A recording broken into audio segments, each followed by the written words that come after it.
कोटिकन्या महादानम् एकबिल्वं शिवार्पणम् बिल्वानां दर्शनं पुण्यं स्पर्शनं पापनाशनम् अघोरपापसंहारम् एकबिल्वं शिवार्पणम् सहस्रवेदपाठेषु ब्रह्मस्थापनमुच्यते अनेकव्रतकोटीनाम्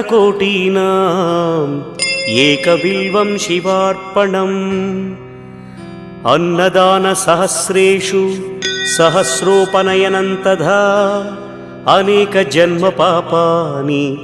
एकबिल्वं शिवार्पणम् बिल्वाष्टकमिदं पुण्यं यः पठेत् शिवसन्निधौ शिवलोकमवाप्नोति एकबिल्वं शिवार्पणम्।